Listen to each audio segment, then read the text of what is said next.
Good afternoon. I'm Leslie Davis-Met, Director of the Holocaust Memorial Museum of San Antonio. Thank you for joining us for this afternoon's presentation with Amber Garcia. Ms. Garcia received her bachelor's degree from the University of Texas at San Antonio and a master in museum science from Texas Tech University. After working for a few years in the museum industry, she actually joined us here at the Holocaust Memorial Museum for a few years and is now currently a third grade teacher at the Eleanor Kolditz Hebrew Language Academy. Please join me in welcoming Ms. Garcia.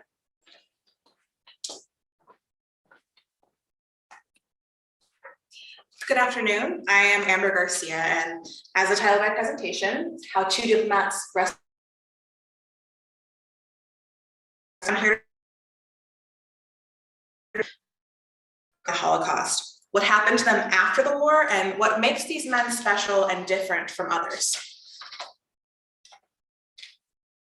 Before we dig into the stories of these two men, let me clarify exactly what a diplomat is and what they do. While there are many different types of diplomats, the kind we are most interested in today is a consul. Both Sousa Mendes and Sugihara were consuls for their countries. In basic terms, this means they were stationed in foreign countries to protect the government's interests and assist in citizens living abroad. Most importantly, a job of a consul often involves a diplomat fleed before occupation. Consuls across Europe used the time they had to get citizens of their countries out of these areas. And this opened up a unique opportunity for rescue. It is nearly impossible to count the number of Jewish people and others targeted by the Nazis that were saved through visas out of occupied territories, but the number certainly exceeds the hundreds of thousands. This, of course, does not include the millions of descendants who would not exist today without these men. The more famous and well-known of these two men we are talking about today is Chiune or Sempo Sugihara. He is known by both Chiune and Sempo, but I will be using Chiune today as it appears to be the most common name used. He was the Japanese consul in Lithuania when he rescued Jewish refugees. So who was the man before he was a rescuer? Chiune Sugihara was born on January 1st, 1900, into what has been described as an average middle-class family, one of 6 children of a tax collector. While his father wanted him to become a doctor, Chiune instead wanted to study the English language. So, to make his father happy, he sat for the medical school entrance exam, but only wrote his name so he would fail. In 1919, after experiencing some financial difficulties, Sugihara decided to apply for a position as an exchange student, which would not only pay for his schooling, but also open up the opportunity to become a diplomat. After passing the required exam, he was accepted and sent to Russia, where he would learn the language and begin his diplomatic career in the years leading up to World War II. That's him as a young man, right there in the center of the back. Sugihara's first major position as a diplomat was deputy consul in Manchuria. At this time, the Japanese had control of the area, and over the course of 14 years, including the entirety of World War II, committed many human rights violations against the Chinese citizens there. These crimes included human experimentation, chemical and biological warfare, and forced labor. While Sugihara was very successful at this time, even negotiating the purchase of the North Manchurian Railroad from the Soviets, he ultimately resigned his position due to the Japanese treatment of the Chinese citizens. While this is not directly related to his later actions, I do think it paints a picture of the kind of person that Sugihara was and his ideas of right versus wrong.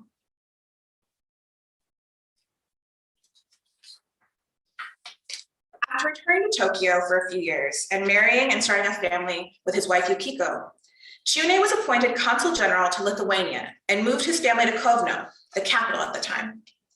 His official public job in Lithuania was to set up a consulate in the city.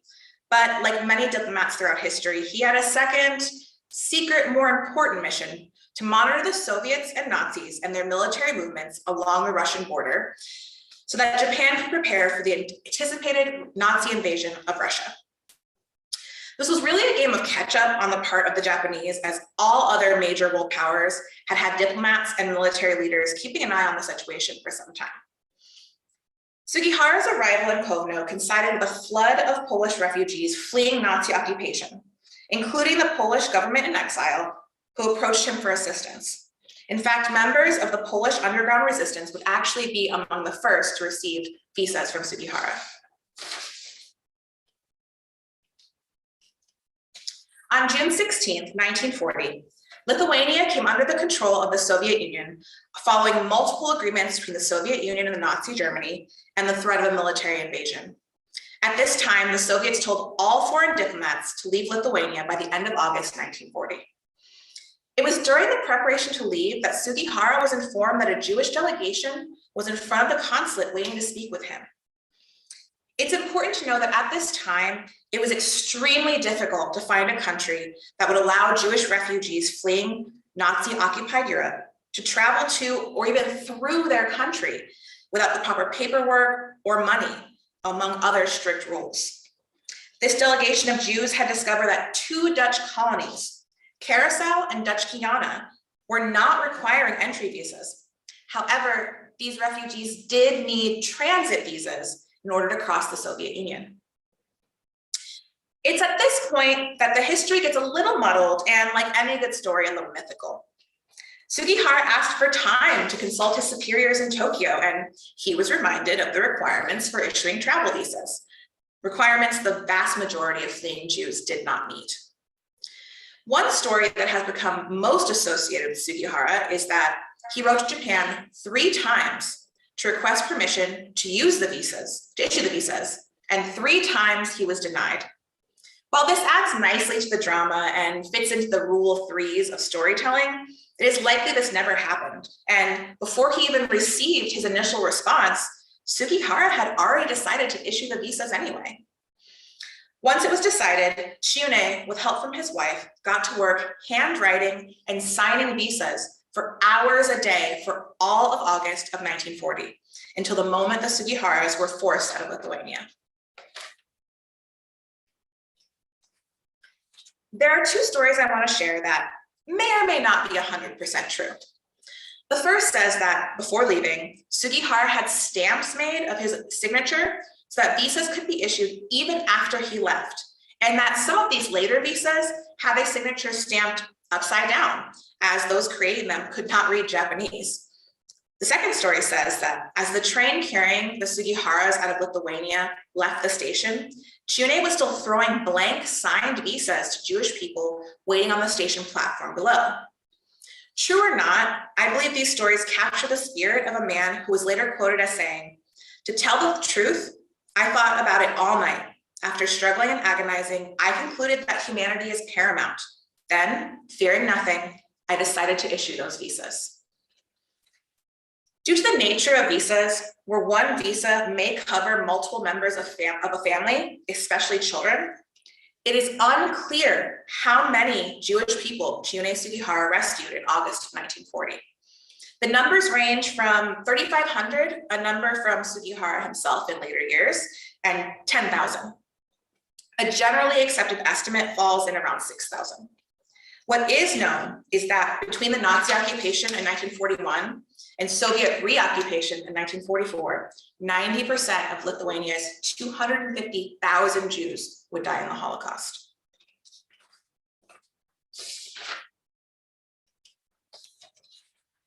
Sugihara continued to work as a diplomat for the Japanese government until 1947, when he was pressured to resign.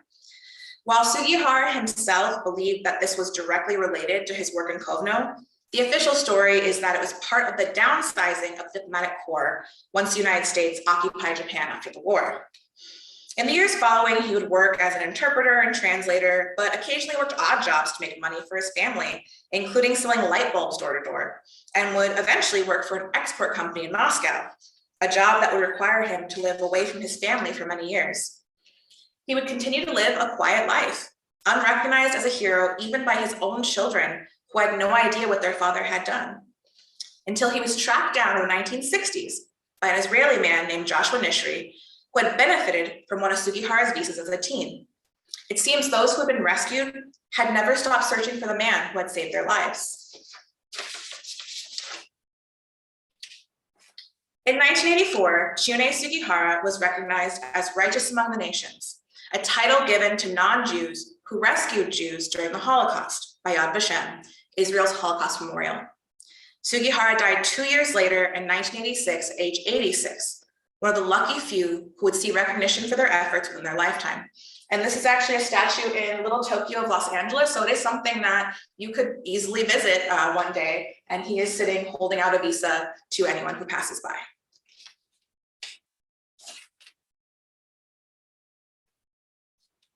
So the other diplomat I want to introduce you to today is Aristides de Sousa Mendes of Portugal, who, while acting as consul in Bordeaux, France, would begin issuing passports to those fleeing from the Nazis.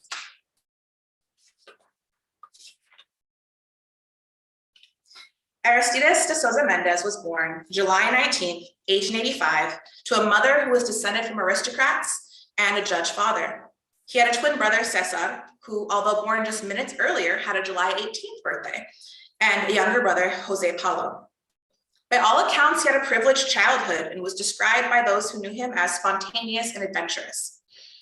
In 1907, Sousa Mendes would graduate with a degree in law. A year later, he would marry his wife, Angelina, and it is shortly after this that he would begin his career as a consul.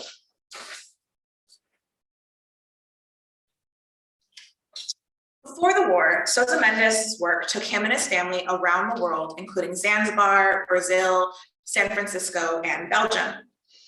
During this time, things back home in Portugal were getting messy. When he entered the diplomatic corps, Portugal was a constitutional monarchy, where a monarch shares power with legislative and judicial systems. After the king was assassinated in 1908, a republic, the same system we have in the United States, was formed. However, following World War I, Portugal faced financial hardships and instability, which made it easy for the government to be overthrown in favor of a dictatorship that would come to be known as the Estado Novo. This government would last from 1933 until 1975, and it's under this system that Aristides was appointed Portuguese Consul General in Bordeaux, France in January of 1938. So to fully understand the situation Aristides de Sousa Mendes would find himself in, I need to talk about France for a bit. In 1939, France is one of the countries to declare war against Nazi Germany following the invasion of Poland on September 1st. It was clear very quickly, though, that France did not have the military power to hold off the oncoming Germans. And after much scrambling and disagreement within the French government, an armistice or ceasefire was signed by France and Germany. This would then divide France into occupied France in the north and Vichy France, which was still more or less controlled by Germany, in the south. As the Nazis moved into France, millions of citizens fled their homes in what one Red Cross representative at the time called the greatest civilian refugee problem in French history. As you can probably imagine, many French citizens felt great pain and heartache over the loss of their homes and their country. A great example of this is a very famous scene from the 1942 classic film Casablanca. While in Rick's cafe, the patrons hear Nazis singing a patriotic anthem. At the request of one of the characters, the band begins to play La Marseillaise, the French national anthem. The patrons of the cafe quickly join in and drown out the singing Nazis. This serves as a primary source look into the high emotions and high tensions felt by the fleeing refugees, as many of the actors and extras in the film were in fact actual French citizens.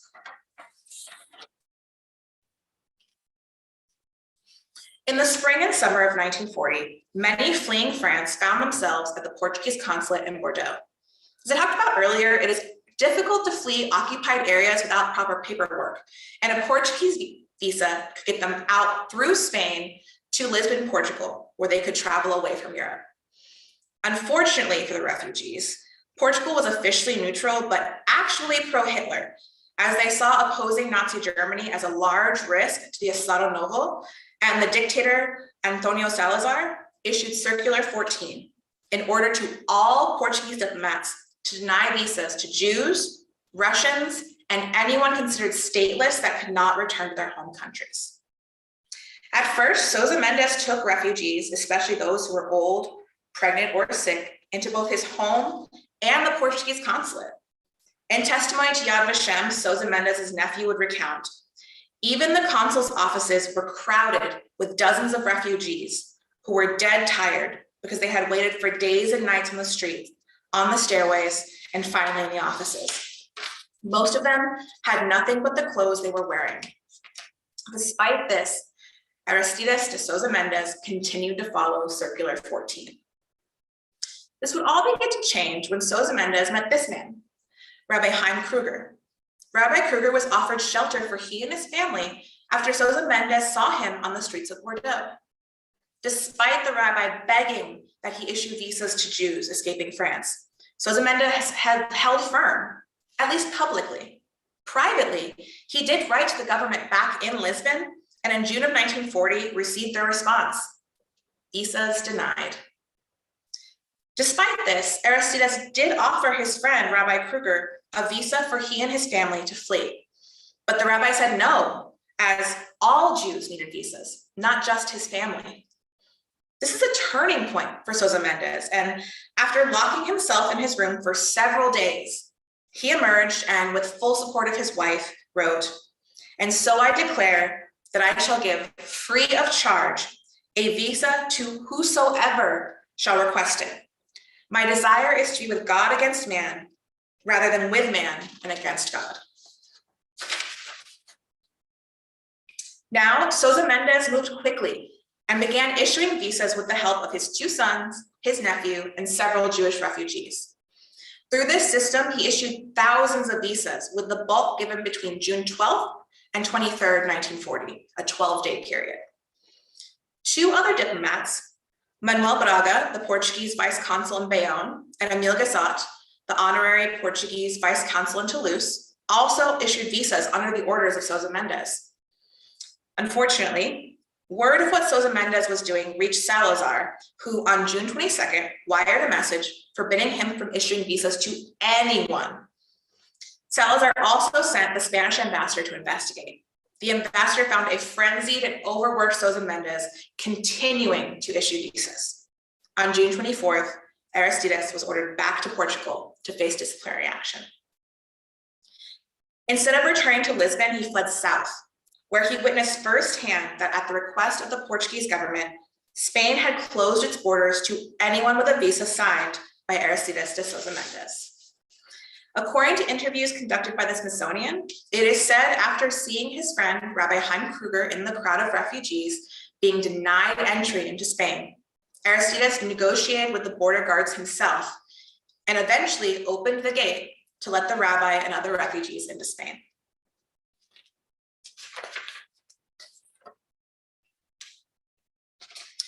When he did finally return to Portugal, Sousa Mendes was put on trial in October of 1940, found guilty and stripped of his position as a diplomat. There, of course, was a greater cost as well. The Sousa Mendes family became blacklisted social outcasts, a fate even he could not foresee. Later, he would say, "I could not have acted otherwise, and therefore I accept all that has befallen me with love." His children, following their father's guilty verdict, fled Portugal in an attempt to find better lives without the shadow of their father's actions. 2 of his sons, who had been born while he was consul in San Francisco and who were therefore American citizens, joined the army, with one, Sebastião, taking part in the landing at Normandy on D-Day. While he did have a steady income in the years following his blacklisting, Aristides had never been good with money. Even during his time as consul, he had frequently borrowed from his twin brother, and over the course of his career, had also found himself disciplined for the mishandling of money. As a result, he spent his last years poor as well as unrecognized, and with the stigma of what he had done following him. Ironically, following the end of World War II and an Allied victory, dictator Salazar, always an opportunist, would take credit for the rescue of Jews and other refugees that were given visas by Sousa Mendes and other Portuguese diplomats. For the next several decades, most Portuguese citizens would be unaware that one of the largest rescues of the Holocaust had been done by one of their own. Before he died in 1954 at age 68, Sosa Mendez would beg his children to clear his name. After years of work by his children and grandchildren, their first success came in 1966 when he was declared righteous among the nations by Yad Vashem. In 1976, after the fall of the Estado Novo government in Portugal and the establishment of a new democracy, Portuguese diplomat Nuno Bessa Lopes took a new look at the case of Aristides de Sousa Mendes and concluded that Salazar and his government sacrificed him for their own political gain. Lopez even went as far as to call what happened to Sousa Mendes a new inquisition, calling back to the infamous persecution of Portuguese Jews in the 1500s.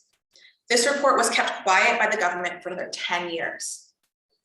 Finally, in 1986, 70 members of the United States Congress wrote a letter to the Portuguese president, Mario Soares, asking that he finally publicly recognize Aristides de Sousa Mendes' actions. That same year, at a ceremony honoring Sousa Mendes at the Portuguese embassy in Washington, D.C., the family finally got their apology from the government. 2 years later, Sousa Mendes was officially welcomed back into the diplomatic corps and promoted to ambassador. We do not know how many people, Jewish or otherwise, that Sousa Mendes saved with his visas. Due to the suppression of what he did by the Portuguese government before the 1980s, and the fact that many who survived that time were hesitant to speak of what they experienced, we may never know the true number. Based on what we do know and the records available, the most commonly quoted number is 30,000 people, 10,000 of those being Jewish. In 1910, a group, including 2 of Sousa Mendes' grandchildren and the granddaughter of a woman rescued by one of his visas, formed the Sousa Mendes Foundation to not only teach the world about what he did, but also to record survivor testimonies and to hopefully discover exactly how many lives were saved in those few short days in 1940. Among those who did receive visas were a few famous faces. Gala, the Russian wife of Salvador Dali, was directly affected by Circular 14, being Russian, and requested a visa for both herself and her husband in order to escape France. Many of Dali's fellow surrealists also applied for visas, as those who created what Hitler called degenerate art were not welcome in Nazi-occupied Germany.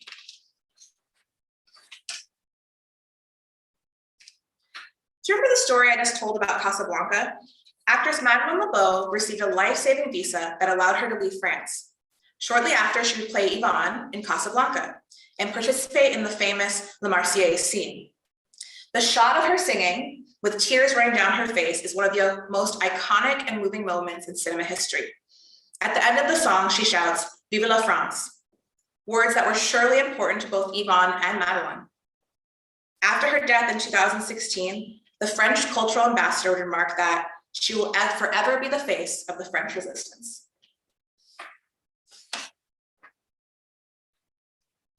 Some of you may know the story of H.A. and Margaret Ray and their escape from the Nazis. The Rays were German Jews living in Paris when it fell to Nazi rule. Famously, the pair bicycled out of Paris and made their way south, where they received Portuguese visas in Bayonne under the authority of Aristides de Sousa Mendes. In their backpacks, they had a manuscript for a book about an adventurous primate named Fifi. This story would become one of the most famous children's books of all time.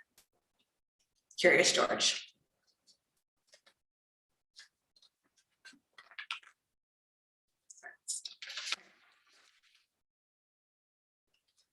Currently, there are over 26,000 individuals and groups recognized by Yad Vashem as righteous among the nations. While this number is growing as more stories come to light, it is sadly a small number compared to those who either actively worked with the Nazis or the bystanders who stood aside and let things happen without stepping in to help.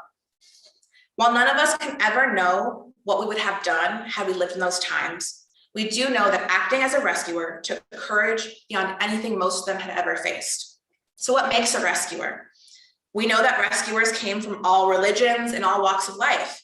There are stories of rescues by entire communities, average families, religious leaders, medical professionals, factory workers, social workers, and of course, diplomats. The truth is, we don't know what makes someone look at a situation and decide, Not today, not here, and not on my watch. And that to me is the most extraordinary thing about them. Both Chione Sugihara and Aristides de Souza Mendes had nothing to gain and everything to lose, but their consciences would not allow them to say, sorry, I can't, my country doesn't do that. What I want you to take away from today is that anyone can make a difference. Yes, these men had important jobs, but at the end of the day, they were ordinary, flawed people. Sugihara and Souza Mendes were not superheroes. They had no powers or secret identities. They merely did what they were able, and to the fullest extent they were able. While it may not ever be the easy option, I urge you all to be the rescuers and not the bystanders in your life. Thank you.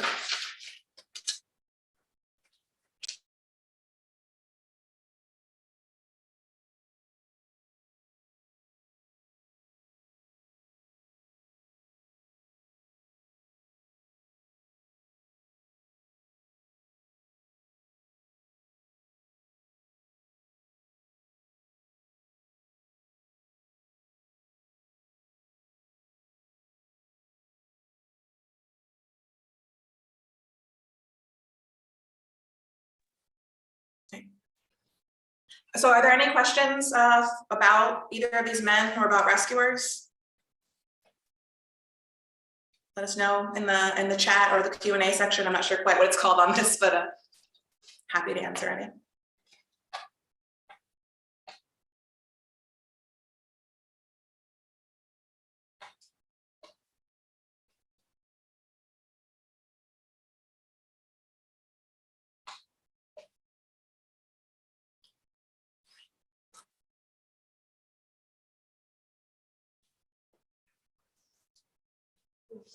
Thank you. Oh, thank you. We have a question. Oh, we do have a question. Which rescuer is your favorite? I think Souza Mendes is my favorite just because I really like when you can see that these people are not perfect. So Souza Mendes was kind of the most common description I saw of him before his rescue was that he loved wine. He liked to be adventurous and spontaneous. He wasn't good with money. You know, he was a normal guy who found himself in an extraordinary situation and did the right thing when it came down to it. So of the two men, he's probably my favorite. Anyone else?